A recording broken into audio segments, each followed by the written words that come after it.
Sir ಅವರು ನಮ್ಗೆ ಯಾವಾಗಲೂ ಒಂದು ರೀತಿಯ ಈ ರಾಜ್ಯದ ಹಿರಿಯ ಹೋರಾಟಗಾರರು ಬುದ್ಧ ಮತ್ತೆ ಅಂಬೇಡ್ಕರ್ ಇದರ ವಿಚಾರವಾಗಿ ಒಂದೆರಡು ಮಾತಾಡ್ಬೇಕಂತೇಳಿ ಸಾಹೇಬ್ರ ಹತ್ರ ಬೇಡ್ಕೊಳ್ತಾ ಇದ್ದೀನಿ ಸರ್. ಕೊರೆಗಾಂವ್ ಯುದ್ಧ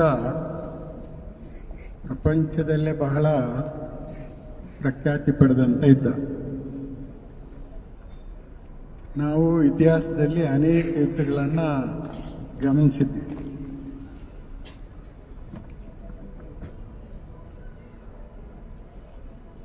ಅನೇಕ ಯುದ್ಧಗಳನ್ನು ಗಮನಿಸಿದ್ದೀವಿ.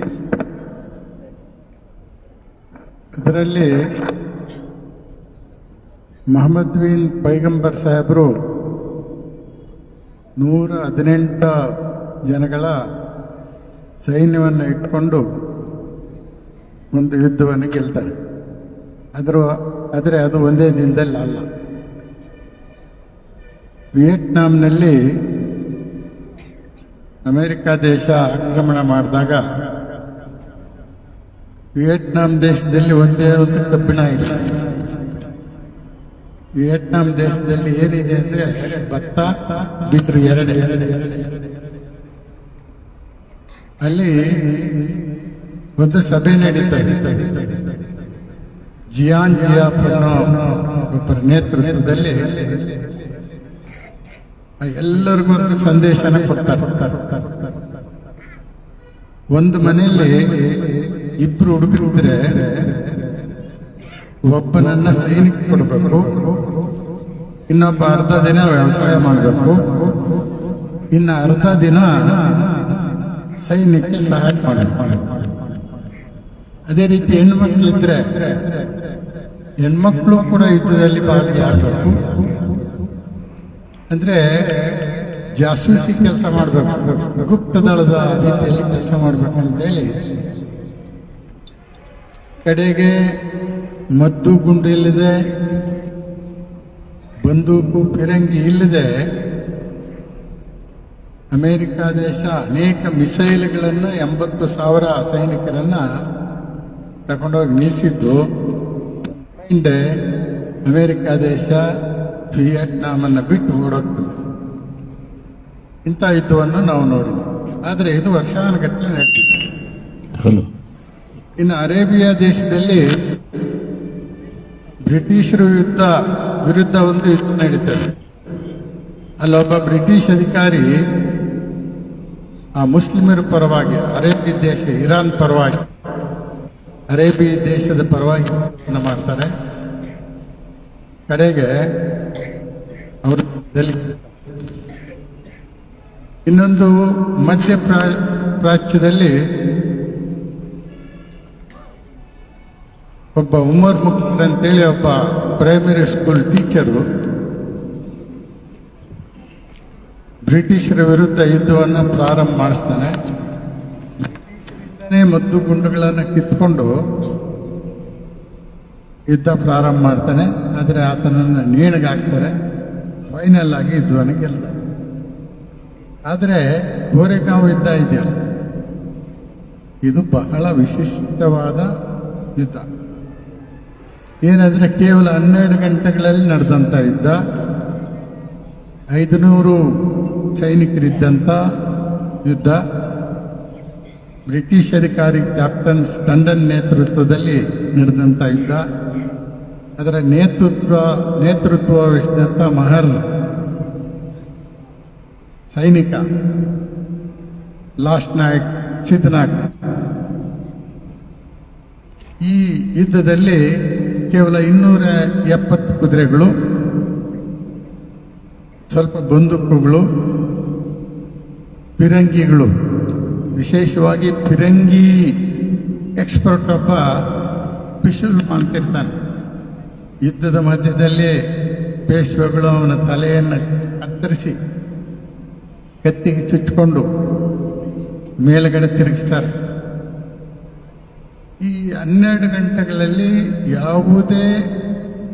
ಪ್ರಪಂಚದ ಯಾವುದೇ ಮೂಲೆಯಲ್ಲಿ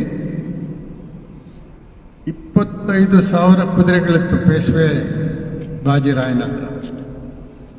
3,000 ಜನ ಬಾಡಿಗೆ ಅರೇಬಿಕ್ ಸೈನಿಕರಿದ್ದರು. 2,000 ಜನ ಕಾಲಾಳಗಳಿದ್ರು. ಒಂದೇನಂದ್ರೆ ಅವ್ರ ಹತ್ರ ಮದ್ದುಗುಂಡಿರ್ಲಿಲ್ಲ, ಬಂದೂಕಿರ್ಲಿಲ್ಲ. ಅವರು ಕತ್ತಿ ಗುರಾಣಿ ಎಲ್ಲ ಹಿಡ್ಕೊಂಡಿದ್ರು.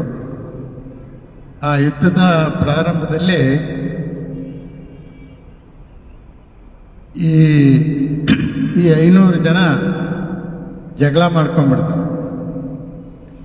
ನಾವು ಯಾರ ಪರವಾಗಿ ಯುದ್ಧ ಮಾಡ್ತಾ ಇದ್ದೀವಿ? ಬ್ರಿಟಿಷ್ನವ್ರ ಪರ. ಈ ಬ್ರಿಟಿಷ್ನವ್ರ ಪರದೇಶಿಗಳು. ಇವನಾದರೂ ಪೇಶ್ವೆ ಬಾಜಿರಾಯ ಸ್ವದೇಶಿ, ನಮ್ಮನೆ. ಒಂದು ವೇಳೆ ಅವನೇನಾದರೂ ನಮಗೆ ಸ್ವಲ್ಪ ಕನ್ಸೆಷನ್ ಏನಾದರೂ ಕೊಡೋಂಗಿದ್ರೆ ನಾವು ಬ್ರಿಟಿಷರ ವಿರುದ್ಧನೇ ಯುದ್ಧ ಮಾಡ್ಬೋದು ಅಂತ ತೀರ್ಮಾನ ಮಾಡಿದ್ರು. ಆ ಎರಡೂ ಗುಂಪುಗಳು ಕಿತ್ತಾಡ್ಕೊಂಡು ಇನ್ನೊಂದು ಗುಂಪು ಬೇಡ ಬೇಡ, ಇವನು ನಮಗೆ ರಸ್ತೆಯಲ್ಲಿ ಓಡಾಡಕ್ಕೆ ಬಿಟ್ಟಿಲ್ಲ, ನೀರು ಮುಟ್ಟಕ್ಕೆ ಬಿಡ್ತಾ ಇಲ್ಲ, ಊರೊಳಗಡೆ ಹೋಗ್ಬೇಕಂದ್ರೆ ಕತ್ತಿಗೆ ಮರಕೆ ಕಟ್ಕೊಂಡು ಹೋಗ್ಬೇಕು, ಸೊಂಟಕ್ಕೆ ಮರಕೆ ಕಟ್ಕೊಂಡು ಹೋಗ್ಬೇಕು, ಹೊಸ ಬಟ್ಟೆ ಹಾಕೋಂಗಿಲ್ಲ, ನಾವು ಶಾಲೆಗೆ ಹೋಗೋಂಗಿಲ್ಲ. ಇಂಥವನ ಪರವಾಗಿ ನಾವು ಯುದ್ಧ ಮಾಡೋದು ಬೇಡ. ಆ ಎರಡೂ ಗುಂಪುಗಳು ಸಿದ್ದನಾಕನಿಗೆ ತಿಳಿಸ್ತಾರೆ. ಅವನು ಆ ರಾಜ್ಯದ ಸೇನಾಧಿಪತಿ ಬಾಪು ಗೋಖಲೆ ಅನ್ನೋನ ಹತ್ರ ಹೆಂಗೋ ಕಳ್ಳದಾರಿ ಮೂಲಕ ಒಂದು ಸಂಧಾನಕ್ಕೆ ಹೋಗ್ತಾನೆ. ಅವನಿಗೂ ಬಾಪು ಗೋಖಲೆಗೆ ಅನಿಸ್ತದೆ, ಸೇನಾಧಿಪತಿಗೆ ಇದು ಸರಿ ಇದೆ ಅಂತೇಳಿ ಅರಮನೆಗೆ ಇವನ್ನ ಕರ್ಕೊಂಡು ಹೋಗ್ತಾನೆ. ಕರ್ಕೊಂಡು ಹೋದಾಗ ಮಹಾರಾಜ ಬರ್ತಾನೆ. ಏ ಕೋನ್ ಹೈ, ये सिद्धनाक, ಇವನು ಯಾವ ಜಾತಿಗೆ ಸೇರಿದವನು? ಇಸ್ ಜಾತಿಕ ಆದ್ಮಿ, ಏ ಮಹರ್. ಮಹರ್ನ ನಾವು ಊರೊಳಗಡೆನೆ ಬಿಡಲ್ಲ ಅಂದ್ರೆ ನೀನು ಯಾವನೋ, ನೀನು ಅರಮನೆ ಒಳಗಡೆ ಕರ್ಕೊಂಡ್ಬಂದಿದ್ಯಾ ಅಂತೇಳಿ ಚೆನ್ನಾಗಿ ಬೈದು ಅವನು ಹಿಡಿದು ನೇಣಾಕಿ ಅಂತ ಹೇಳ್ತಾನೆ. ಇಂಥ ಸಂದರ್ಭದಲ್ಲಿ ಅವನು ತಪ್ಪಿಸ್ಕೊಂಡು ಬಂದು ಆ ಎರಡೂ ಗುಂಪುಗಳಿಗೆ ತಿಳಿಸಿ ನಾವು ಈ ಯುದ್ಧವನ್ನು ಮಾಡಲೇಬೇಕು ಅಂತ ತೀರ್ಮಾನ ಮಾಡ್ತಾರೆ. ಅದು ಕೇವಲ ಬೆಳಗ್ಗೆ 10 ಗಂಟೆಗೆ ಪ್ರಾರಂಭ ಆಗಿ ಪೇಶ್ವೆ ಸೈನ್ಯ ಭೀಮಾ ನದಿಯಲ್ಲಿ ಪೂಜೆ ಮಾಡಿ ನೀರನ್ನು ಅಶ್ವತ್ಥರ್ಪಣ ಬಿಟ್ಟು ಯುದ್ಧವನ್ನು ಶುರು ಮಾಡ್ತಾರೆ. ಅದಕ್ಕೆ ಮುಂಚೆ ಅರಮನೆಯಲ್ಲಿ ಗಣಪತಿ ಪೂಜೆ ಮಾಡ್ತಾರಂತೆ. ಗಣಪತಿ ಬಲಗಡೆ ಹೂ ಕೊಟ್ಬಿಟ್ಟಿದ್ನಂತೆ. ಹೇ ಯುದ್ಧ ನಾವು ಗೆಲ್ಲೋದಂತ ಅಂದ್ಕೊಂಡು ಬಂದಿದ್ರು. ಆದರೆ ಇಲ್ಲಿ ನೋಡಿದ್ರೆ ಯುದ್ಧ ಪ್ರಾರಂಭ ಆದಾಗ ಈ 500 ಸೈನಿಕರು 30,000 ಸೈನಿಕರನ್ನು ಸ್ಮ್ಯಾಶ್ ಮಾಡಿದ್ರು ಕೇವಲ 12 ಗಂಟೆಯಲ್ಲಿ. ರಾತ್ರಿ 10 ಗಂಟೆ ಅಷ್ಟೊತ್ತಿಗೆ ಯುದ್ಧ ಸ್ಟಾಪ್ ಆಗಿತ್ತು. ಮಹರ್ ಸೈನಿಕರಲ್ಲಿ 23 ಜನ ಸತ್ತಿದ್ರು, 121 ಜನ ಗಾಯಾಳುಗಳಾಗಿದ್ದರು.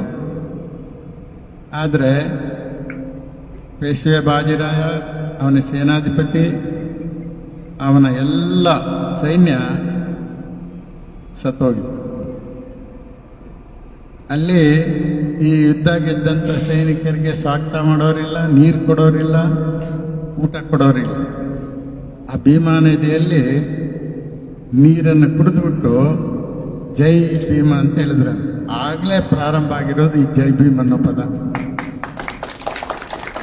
ಆಮೇಲೆ ನಾಗ್ಪುರದ ಕಾಮಟೆಯಲ್ಲಿ 1937ರಲ್ಲಿ ಅಂಬೇಡ್ಕರ್ ಸಾಹೇಬರು 15 ಜನ ಅವ್ರ ಪಕ್ಷದವ್ರು ಗೆದ್ದಿದ್ದಾಗ ಆ ಕಾಮಟೆಯಲ್ಲೊಬ್ಬ ವ್ಯಕ್ತಿ ಗೆದ್ದು ವಿಜಯೋತ್ಸವ ಆಚರಣೆ ಮಾಡೋ ಸಂದರ್ಭದಲ್ಲಿ ಅಂಬೇಡ್ಕರ್ ಸಾಹೇಬರಿಗೆ ರಿಕ್ವೆಸ್ಟ್ ಮಾಡ್ಕೊತಾನೆ, ಈ ವಿಜಯೋತ್ಸವಕ್ಕೆ ನಾವು ಜೈ ಭೀಮ್ ಅಂದರೆ ವಿಜಯೋತ್ಸವದ ಸಂದೇಶವನ್ನು ಕೊಡ್ತೀವಿ ಅಂತೇಳಿ ಮತ್ತೆ ಅದು ಜೈ ಭೀಮ್ ಸಂದೇಶ ಬಂದಿತ್ತು. ಹಿಂಗಾಗಿ ಇದು ವರ್ಲ್ಡ್ ರೆಕಾರ್ಡ್ ಆದಂಥ ಯುದ್ಧ. ಆದರೆ ಇದನ್ನು ದಾಖಲೆ ಮಾಡೋರು ಯಾರೂ ಇಲ್ಲ. ಎಲ್ಲ ಮನುವಾದಿಗಳು ಇದನ್ನು ಮುಚ್ಚಿಟ್ಬಿಟ್ಟಿದ್ರು. ಯಾರೋ ಬ್ರಿಟಿಷ್ ಅಧಿಕಾರಿಗಳು ಇದನ್ನು ಬರೆದು ಒಂದು ಪುಸ್ತಕ ರೂಪದಲ್ಲಿ ಇಂಗ್ಲೆಂಡಿನ ಲೈಬ್ರರಿಗೆ ರವಾನಿಸಿದ್ರು. ಬಟ್ ಆ ಯುದ್ಧ ಗೆದ್ದ ಮೇಲೆ ಬ್ರಿಟಿಷ್ ಮಹಾರಾಣಿ ಈ ಯುದ್ಧದ ವಿಚಿತ್ರವನ್ನು ಬ್ರಿಟಿಷ್ ಅಧಿಕಾರಿಗಳಿಂದ ಕೇಳಿಸ್ಕೊಂಡು ಇದು ದಾಖಲೆ ಪಡೆದಂಥ ಯುದ್ಧ, ಆ ಜಾಗದಲ್ಲಿ ಒಂದು ಸ್ಮಾರಕ ಮಾಡಿ ಅಂತೇಳಿ ಆಯಮ್ಮನೆ ಆದೇಶ ಕೊಟ್ಟು 78 ಅಡಿಗಳ ಒಂದು ಸ್ಮಾರಕ ಮಾಡಿದ್ದಾರೆ. ಅದರಲ್ಲಿ ಸತ್ತವರ ಹೆಸರು, ಗಾಯಾಳುಗಳ ಹೆಸರು, ಭಾಗವಹಿಸಿದವರ ಹೆಸರು ಕೂಡ ಅಲ್ಲಿ ದಾಖಲೆ ಆಗಿದೆ. ಅದಕ್ಕೆ ನೀವು ಏನು ಹೊಸ ವರ್ಷದಲ್ಲಿ ಅಯ್ಯಪ್ಪ ಸ್ವಾಮಿ ಜಾತ್ರೆ, ಇನ್ಯಾವುದೋ ಓಂ ಶಕ್ತಿ, ಧರ್ಮಸ್ಥಳ, ತಿರುಪತಿಗೆ ಹೋಗೋದು ಬಿಟ್ಟು ಇಲ್ಲಿಗೆ ಹೋಗ್ಬೇಕು, ಕೋರೆಗಾಂವ್ ಜಾಗ ನೋಡ್ಕೊಂಡು ಬರಬೇಕಾಗಿತ್ತು. ಅಂಬೇಡ್ಕರ್ ಸಾಹೇಬರು ಪ್ರತಿ ವರ್ಷ 1ನೇ ತಾರೀಕು ಅವರು ಅಮೆರಿಕಾದಲ್ಲಿರಲಿ ವಿದೇಶದಲ್ಲಿ ಎಲ್ಲೇ ಇದ್ದರೂ 1ನೇ ತಾರೀಕು ಬಂದು ಆ ವೀರ ಸೈನಿಕರಿಗೆ ಗೌರವವನ್ನು ಅರ್ಪಣೆ ಮಾಡಿ ಗೌರವ ಸಲ್ಲಿಸ್ತಾ ಇದ್ರು. ಅದು ಪ್ರತಿ ವರ್ಷ ಸಾಯೋವರೆಗೂ ನಡೀತಾ ಇತ್ತು. ಹೀಗಾಗಿ ಈ ಯುದ್ಧದ ಮಹತ್ವವನ್ನು ಈ SC STಗಳು, OBCಗಳು, ಅಲ್ಪಸಂಖ್ಯಾತರು ಇದನ್ನು ಅಳವಡಿಸ್ಕೋಬೇಕಾಗಿದೆ. ಈ 500 ಮಹರ್ ಸೈನಿಕರ ಜೊತೆಯಲ್ಲಿ ಒಬ್ಬ ಮುಸಲ್ಮಾನ್ ಇಂಜಿನಿಯರ್ ಕೂಡ ಇದ್ದ. ಹಂಗಾಗಿ ಈ ಯುದ್ಧದ ಪರಿಣಾಮ ಏನಾಯಿತು ಅಂತ ಹೇಳಿದ್ರೆ, ಈ ಯುದ್ಧ ನಡೆದಿದ್ದರಿಂದ ಬ್ರಿಟಿಷರಿಗೆ ಅಧಿಕಾರ ಸಿಕ್ತು. ಬ್ರಿಟಿಷರು ಬಂದ ಮೇಲೆ ಲಾರ್ಡ್ ಮೆಕಾಲೆ ಅನ್ನೋ ವ್ಯಕ್ತಿ ನೈಜೀರಿಯಾದಿಂದ ಎಜುಕೇಷನ್ ಕಮಿಷನರ್ ಆಗಿ ಭಾರತ ದೇಶಕ್ಕೆ ಬಂದ ಮೇಲೆ ಈ ತಮಿಳುನಾಡಿಂದ ಹಿಡಿದು ನಮ್ಮ ಟಿಪ್ಪು ಸುಲ್ತಾನ್ ಪ್ರದೇಶ ಎಲ್ಲ ಸರ್ವೆ ಮಾಡ್ತಾನೆ. ಸರ್ವೆ ಮಾಡಿಕೊಂಡು ಇಂಗ್ಲೆಂಡಲ್ಲಿ ಪಾರ್ಲಿಮೆಂಟ್ ಸಭೆ ನಡೆಯುವಾಗ ಒಂದು ಬಿಲ್ಲನ್ನು ಮಂಡಿಸ್ತಾನೆ. ಏನದು? Public education system in India, ಸಾರ್ವಜನಿಕ ಶಿಕ್ಷಣ ನೀತಿಯನ್ನು ರೂಪಿಸೋದಕ್ಕೆ ಬಕಿಂಗ್ಹ್ಯಾಮ್ ಪ್ಯಾಲೇಸಲ್ಲಿ ಬಿಲ್ಲನ್ನು ಮಂಡಿಸಿದಾಗ ಎಲ್ಲ ಇಂಗ್ಲಿಷ್ MP ಗಳು, ಬ್ರಿಟಿಷ್ ಅಧಿಕಾರಿಗಳು ಇದನ್ನು ಪೂರ್ತಿಯಾಗಿ ವಿರೋಧ ಮಾಡಿದ್ರು. ಅವನಿಗೆ ಬೈದರು, ಏನಯ್ಯ ಬುದ್ಧಿ ಇದೆಯಾ ನಿನಗೆ, ವಿ ಆರ್ ರೂಲಿಂಗ್ ಇಂಡಿಯಾ ನಾವು. ಒಂದು ವೇಳೆ ಅವ್ರಿಗೇನ ಎಜುಕೇಷನ್ ಸಿಕ್ಕಿದ್ರೆ they will kick out from India, you mind it ಅಂತ ಹೇಳಿದ್ರು. ಅದಕ್ಕೆ ಅವನು ಹೇಳ್ದ, if it is so I am the happiest person in the world ಅಂತ ಹೇಳ್ದ. ನಿಮ್ಗೆ ಅರ್ಥ ಆದಂಗಿಲ್ಲ, ಅರ್ಥ ಆಗಿದ್ರೆ ಚಪ್ಪಾಳೆ ಹೊಡೆದಿರೋರು.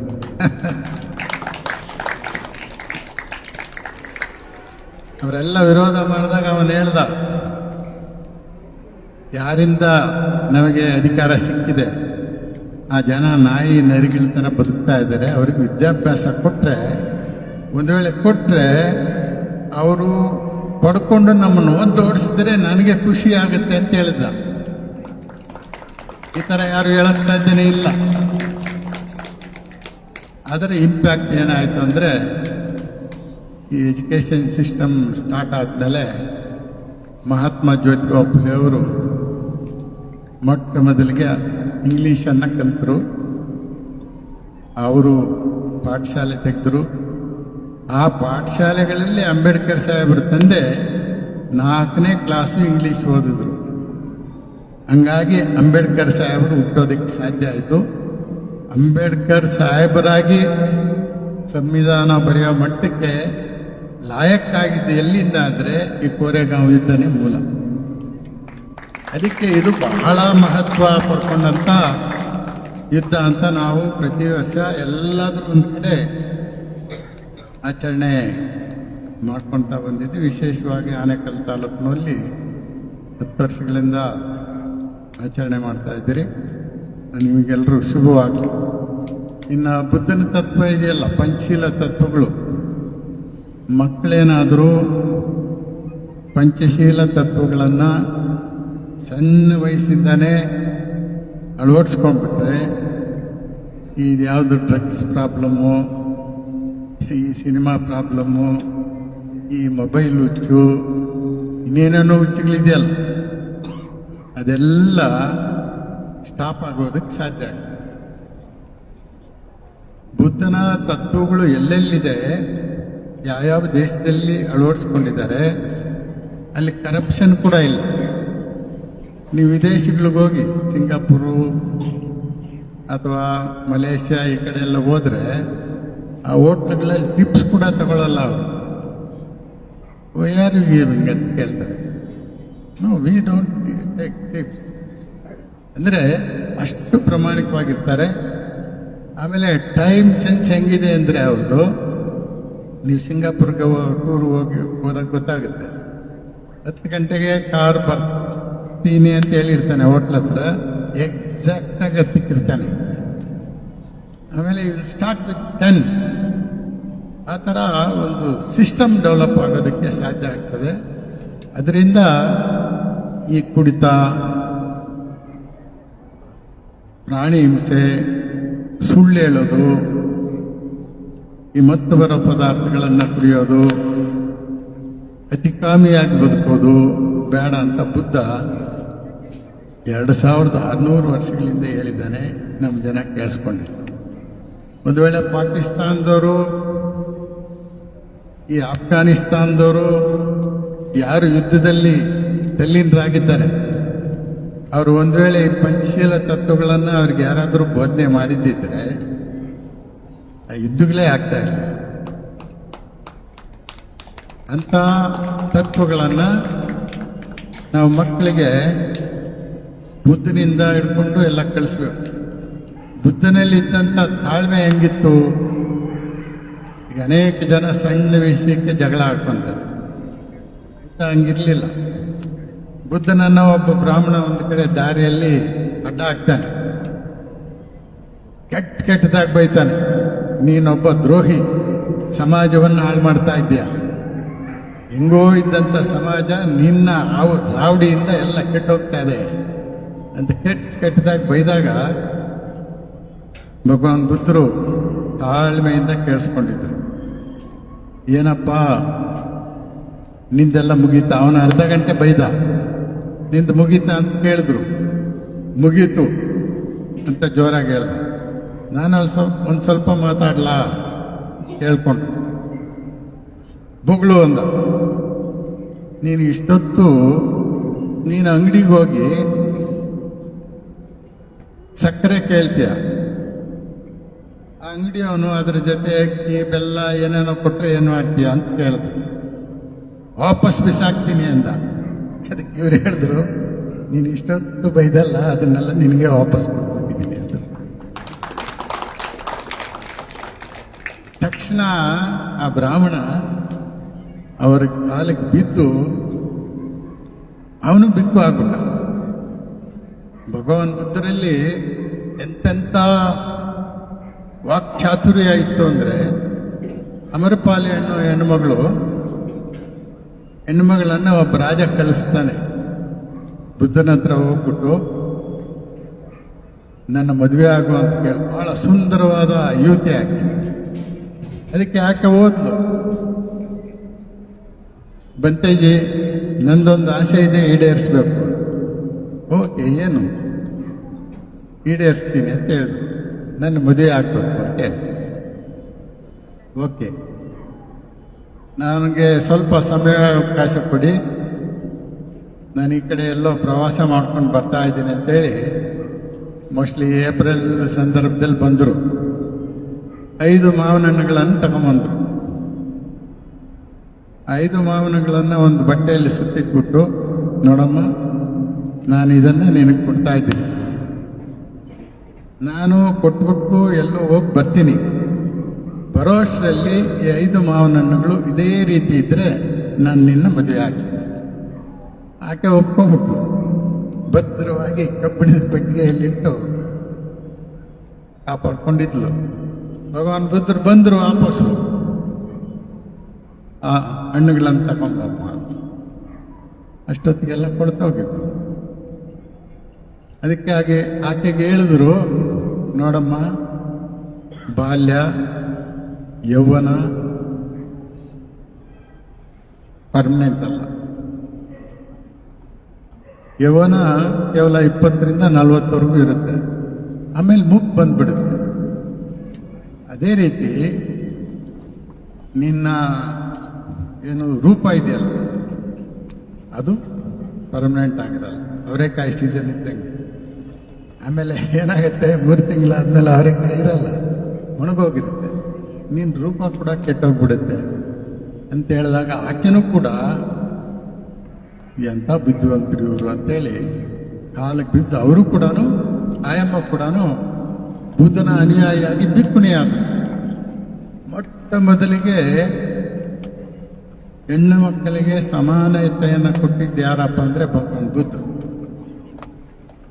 ಆ ನಂತರ ಯಾರು ಕೊಟ್ಟರು ಅಂದರೆ ಮಹಾತ್ಮ ಜ್ಯೋತಿಬಾ ಫುಲೆ. ತನ್ನ ಹೆಂಡತಿ ಸಾವಿತ್ರಿಬಾಯಿ ಫೂಲೆಗೆ ಅಕ್ಷರ ಅಭ್ಯಾಸ ಮಾಡೋದ್ರ ಮೂಲಕ, ಟೀಚರ್ ಮಾಡೋದ್ರ ಮೂಲಕ ಭಾರತ ದೇಶದಲ್ಲೇ ಮೊಟ್ಟ ಮೊದಲ ಮಹಿಳಾ ಟೀಚರ್ ಯಾರು ಸಾವಿತ್ರಿಬಾಯಿ ಫುಲೆ.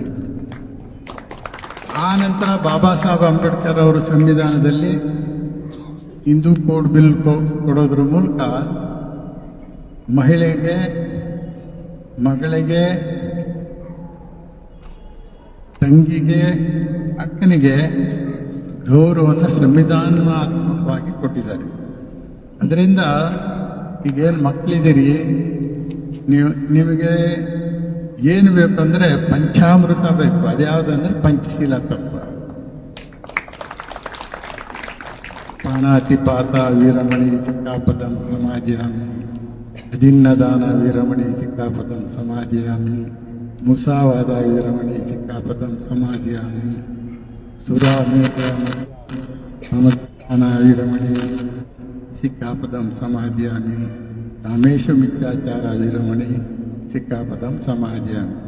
ಈ 5 ರತ್ನಗಳನ್ನು ನೀವು ಅಳವಡಿಸ್ಕೊಂಡ್ರೆ ನೀವು ಏನು ಅನ್ಕೊಂಡಿದ್ರೋ ಆಗೋಕ್ಕೆ ಸಾಧ್ಯ ಆಗ್ತದೆ. ಯಾರಾದರೂ ಒಬ್ಬ ಮಾರ್ಷಲ್ ಆರ್ಟ್ಸು ನಾನು ಓದಿ ಮುಗಿಸಿದ ಮೇಲೆ ಪೈಲಟ್ ಆಗಬೇಕಂದ್ರೆ ಅದು ಸಾಧ್ಯ ಇದೆ. ಯಾರಾದರೂ ಒಬ್ಬ ಹೆಣ್ಣು ಮಗಳು ನಾನು ಡಾಕ್ಟರ್ ಆಗಬೇಕು ಅಂತ ಹೇಳಿದ್ರೆ ಈ ಪಂಚಶೀಲಗಳನ್ನು ಕೊನೆಯವರೆಗೂ ಅಳವಡಿಸ್ಕೊಂಡ್ರೆ ಯಾರ ಜೊತೆ ಜಗಳನೂ ಆಗಲ್ಲ, ಯಾರ ಜೊತೆ ವಿವಾದನೂ ಆಗಲ್ಲ, ಏನು ತೊಂದರೆಗೆ ಸಿಕ್ಕಾಕೊಳ್ಳಲ್ಲ. ಈ ನಿಟ್ಟಿನಲ್ಲಿ ಭಗವಾನ್ ಬುದ್ಧರ ಆದರ್ಶಗಳನ್ನು ನೀವು ಅಳವಡಿಸ್ಕೊಂಡು, ವಿಶೇಷವಾಗಿ ಹೆಣ್ಣುಮಕ್ಕಳು, ಇದರಲ್ಲಿ ಗಂಡಸರು ಕೂಡ ಕೋಆಪರೇಟ್ ಮಾಡಬೇಕು. ನಾನು ಮದುವೆ ಆಗಿದ್ದೀನಿ, ನಾನು ಹೇಳ್ದಂಗೆ ಕೇಳೋದಕ್ಕೆ ನನ್ನ ಹೆಂಡತಿ ಇರೋದು ಅಂತೆಲ್ಲ ಅನ್ಕೋಬಾರ್ದು. ಅವರೇನು ಗುಲಾಮರಲ್ಲ. ಮನುಶಾಸ್ತ್ರದ ಪ್ರಕಾರ, ಮನುಶಾಸ್ತ್ರವನ್ನು ಬರೆದ್ರಲ್ಲ, ಅವ್ರ ಪ್ರಕಾರ ಹೆಣ್ಮಕ್ಳು, ಬ್ರಾಹ್ಮಣರು ಹೆಣ್ಮಕ್ಳು ಕೂಡ ಶೂದ್ರರೇ. ಅದನ್ನು ಓವರ್ಟೇಕ್ ಮಾಡಿ ಸಂವಿಧಾನದಲ್ಲಿ ಅಂಬೇಡ್ಕರ್ ಸಾಹೇಬರು ಹೆಣ್ಣುಮಕ್ಕಳಿಗೂ ಸಮಾನತೆ, ಗಂಡಸರಿಗೂ ಸಮಾನತೆ ಕೊಟ್ಟಿದ್ದಾರೆ. ಸಮಾನತೆ ವಿಷಯದಲ್ಲಿ ಗಂಡು ಹೆಣ್ಣು ಎರಡು ಒಂದೇ, ಬೇರೆ ಏನಿಲ್ಲ. ಅದರಿಂದ ರಮೇಶ್ ಅವರು ಪರಿಸರದ ಬಗ್ಗೆ ತುಂಬ ಹೇಳ್ತಾ ಇದ್ರು. ಅದಕ್ಕೆ ನೀವೇನು ಮಾಡ್ಬೇಕಂತ ಹೇಳಿದ್ರೆ, 28 ಮರಗಳಿದೆಯಾ ಇಂಡಿಯಾ ದೇಶದಲ್ಲಿ, ಒಂದು ಬಿಲ್ಲನ್ನು ತಯಾರಿಸ್ಬೋದು ನಾವು. ನೋಡಿ, ಮಗು ಹುಟ್ಟಿದ ತಕ್ಷಣನೇ ನಿಮ್ಮ ಮಗು ಆಯ್ತು ಅಂತ ಇಟ್ಕೊಳ್ಳಿ.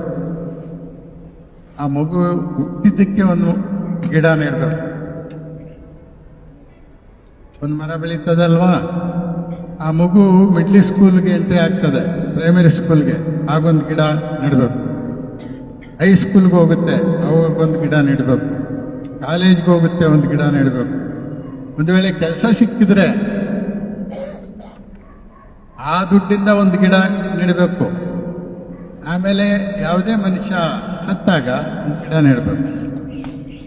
ಈ ಬಿಲ್ಲನ್ನು ಯಾವುದೇ ಸರ್ಕಾರ ಅಳವಡಿಸ್ಕೊಂಡ್ಬಿಟ್ರೆ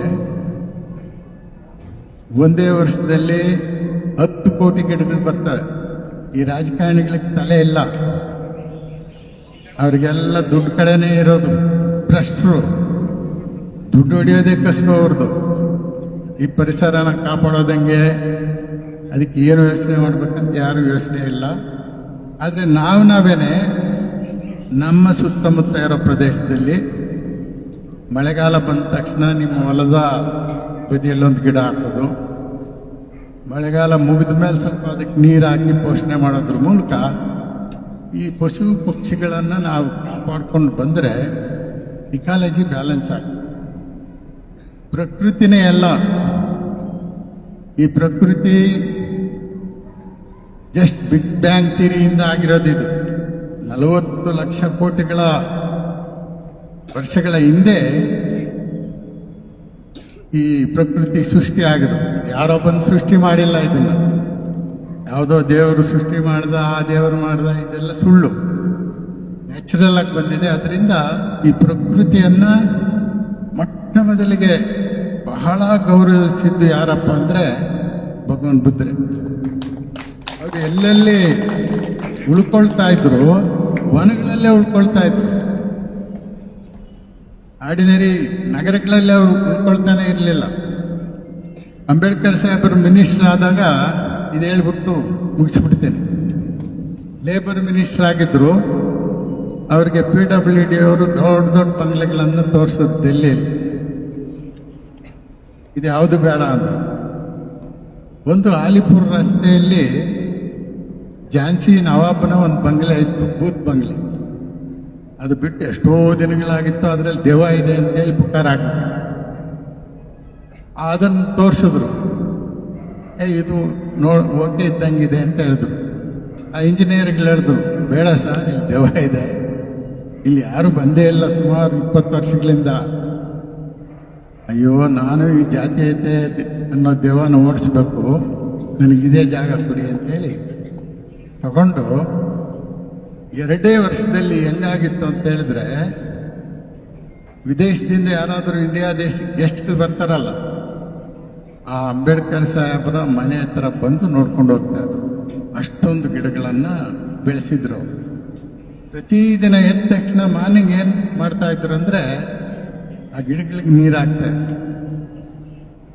ಮೋಸ್ಟ್ ಪ್ರಕೃತಿನ ಬಹಳ ಪ್ರೇಮಿಸಿದವರು ಭಾರತ ದೇಶದಲ್ಲಿ ಯಾರಾದರೂ ಇದ್ರೆ ಅದು ಅಂಬೇಡ್ಕರ್ ಸಾಹೇಬರು. ಅವರ ಏನು the last few years with Baba Saheb Ambedkar ಅನ್ನೋ ಪುಸ್ತಕನ, the last few days with Baba Saheb Ambedkar ಅನ್ನೋ ಪುಸ್ತಕನ ಓದಿದ್ರೆ ಅವ್ರ ದಿನಚರಿ ಗೊತ್ತಾಗ್ತದೆ. ಅದರಿಂದ ಪ್ರಕೃತಿಗೂ ಬೆಲೆ ಕೊಡಬೇಕು. ಇಲ್ಲ ಅಂದರೆ ಹಾಸ್ಪಿಟ್ಲ್ಗಳಿಗೆ ಹೋಗಿ ದುಡ್ಡು ಕೊಟ್ಟು ಆಪರೇಷನ್ ಕೊಟ್ಟು ಲಕ್ಷಾಂತರ ರೂಪಾಯಿ ಕಳ್ಕೋಬೇಕಾಗ್ತದೆ. ಅದರಿಂದ ಎವ್ರಿಥಿಂಗ್. ಈಗ ನಾನು ಇದು ದೀಪ ಹಚ್ಚೋದು ಕೂಡ ವಿರೋಧ ಮಾಡ್ತೀನಿ. ಅದು ಕೂಡ ಕಾರ್ಬನ್ ಡೈಆಕ್ಸೈಡ್ ಅನ್ನು ಬಿಡುತ್ತೆ. ನೀವು ಬುದ್ಧನ ಪಕ್ಕದಲ್ಲಿ ಒಂದು ಗಿಡ ಇಟ್ಟು ಉದ್ಘಾಟನೆ ಹೆಂಗೆ ಮಾಡಬೇಕು, ಆ ಗಿಡಕ್ಕೆ ನೀರು ಹಾಕಬೇಕು, ಉದ್ಘಾಟನೆ ಮಾಡಬೇಕು, ಉದ್ಘಾಟನೆ ನಂತರ ಅಲ್ಲೆಲ್ಲ ತಗೊಂಡು ಅದನ್ನು ನೆಡಬೇಕು. ಈ ಥರ ಬದಲಾವಣೆಗಳನ್ನು ನಾವು ತಗೊಂಡ್ರೆ ನಮ್ಮ ಮಕ್ಕಳ ಜೊತೆ ಮರಗಳು ಬೆಳಿಬೇಕು, ನಮ್ಗೆ ಆಕ್ಸಿಜನ್ನು ಸಾಕಷ್ಟು ಸಿಗಬೇಕು. ಈ ನಿಟ್ಟಿನಲ್ಲಿ ಈ ಕಾರ್ಯಕ್ರಮ ಬಹಳ ಡೀಸೆಂಟ್ ಆಗಿದೆ. ಅನೇಕ ಗಣ್ಯರು ಬಂದಿದ್ದಾರೆ. ಎಲ್ಲರೂ ಕೂಡ ಡೀಸೆಂಟಾಗಿ ಕುಂತ್ಕೊಂಡು ಕೇಳಿದ್ದಾರೆ. ಅದರಿಂದ 2 ದಿನಕ್ಕೆ ಕೋರೆಗಾಂವ್ ವಿಜಯೋತ್ಸವ ಕಾರ್ಯಕ್ರಮ ಬೇರೆ ಆಗಬೇಕು. ಇಲ್ಲಿ ಬಂದಿರತಕ್ಕಂಥ ಎಲ್ಲ ನಮ್ಮ ಸ್ನೇಹಿತರು ನಿಮ್ಮ ಊರುಗಳಿಗೆ ಹೋದ ತಕ್ಷಣನೇ 1ನೇ ತಾರೀಕಿಗೆ ಮತ್ತೆ ಎಲ್ಲಿಗೆ ಬರ್ಬೇಕು ನೀವು? ಸೂರ್ಯ ಸಿಟಿಗೆ. ಒಬ್ಬೊಬ್ಬರೇ ಬರ್ತಾರೆ ಹೆಂಗೆ? ಒಬ್ಬೊಬ್ಬರು ಬರೋದಾದ್ರೆ ಬರಬೇಡ್ರಿ. ಆ ಕಾರ್ಯಕ್ರಮ ಆದ್ರೂ ಪರವಾಗಿಲ್ಲ, ಆಗಿಲ್ಲ ಅಂದ್ರೂ ಪರವಾಗಿಲ್ಲ. ಯಾರು ಬರ್ತೀರಿ ಗಂಡಸರು, ನಿಮ್ಮ ಹೆಂಗಸರನ್ನ ಕರ್ಕೊಂಬನ್ನಿ, ನಿಮ್ಮ ಮಕ್ಕಳನ್ನ ಜೊತೆಲಿ ಕರ್ಕೊಂಬನ್ನಿ. ಯಾರಾದರೂ ಹೆಣ್ಮಕ್ಳು ಬಂದರೆ ನಿಮ್ಮ ಗಂಡನ್ನು ಕರ್ಕೊಂಬನ್ನಿ. ಸಾಧ್ಯವಾದರೆ ಒಬ್ಬೊಬ್ಬರು 10 ಜನನ ಕರ್ಕೊಂಡು ಬರೋ ಕಾರ್ಯಕ್ರಮ ಆಗ್ಬೇಕು. ಯಾಕಂದ್ರೆ ಈ ಜನರಿಗೆ ಗೊತ್ತಿಲ್ಲ, ಕೋರೆಗಾಂವ್ ಯುದ್ಧದ ಬಗ್ಗೆ ಗೊತ್ತಿಲ್ಲ. ಅದನ್ನು ತಿಳಿಸಿ ಹೇಳಿ ಅವರಲ್ಲಿ ಒಂದು ಇನ್ಸ್ಪಿರೇಷನ್ ತರಬೇಕು. ಅರೆ 500 ಜನದ ಥರ ನಾವು ಆಗಬೇಕು, ಈ ದೇಶಕ್ಕಾಗಿ, ಈ ಸಮಾಜಕ್ಕಾಗಿ, ನಮ್ಮ ಕುಟುಂಬಕ್ಕಾಗಿ. ಕೊನೆಯದಾಗಿ ಬಾಬಾ ಸಾಹೇಬ್ ಅಂಬೇಡ್ಕರ್ ಅವರು ನನ್ನ ಕುಟುಂಬದಲ್ಲಿ ನನಗೂ ನನ್ನ ಕುಟುಂಬಕ್ಕೇನಾದರೂ ವಾಗ್ವಾದ ಶುರು ಮಾಡಿದ್ರೆ ನಾನು ನನ್ನ ಪರವಾಗಿರಲ್ಲ, ನನ್ನ ಕುಟುಂಬದ ಪರವಾಗಿರ್ತೀನಿ ಅಂತ ಹೇಳ್ತಾರೆ. ನನ್ನ ಕುಟುಂಬಕ್ಕೂ ಈ ಸಮಾಜಕ್ಕೇನಾದರೂ ವಾಗ್ವಾದ ನಡೆದ್ರೆ ನಾನು ಕುಟುಂಬನ ಬಿಟ್ಟು ಸಮಾಜದ ಕಡೆ ಇರ್ತೀನಿ ಅಂತ ಹೇಳ್ತಾರೆ. ಚಪ್ಪಾಳೆ ಹೊಡಿ. ಈ ಸಮಾಜಕ್ಕೂ ಈ ದೇಶಕ್ಕೇನಾದರೂ ವಾಗ್ವಾದ ನಡೆದ್ರೆ ಈ ಸಮಾಜವನ್ನು ಬಿಟ್ಟು ದೇಶದ ಪರವಾಗಿರ್ತೀನಿ ಅಂತ ಹೇಳ್ತಾರೆ. ಅದಕ್ಕೆ ಅಂಬೇಡ್ಕರ್ ಅವರು ಪಕ್ಕಾ ದೇಶಪ್ರೇಮಿ. ಈ ಭಾರತವನ್ನು ಈ ಮಟ್ಟಕ್ಕೆ ತಂದಿರೋದ್ರಲ್ಲಿ ಅಂಬೇಡ್ಕರ್ ಸಾಹೇಬ್ರ ಕಾರಣ. ಅನೇಕ ಜನ ಅನೇಕ ರೀತಿಯಲ್ಲಿ ಹೇಳ್ಕೊಂತಾರೆ, ನಾವು ಅದು ಮಾಡಿದ್ವಿ ಇದು ಮಾಡಿದ್ವಿ ಅಂತ.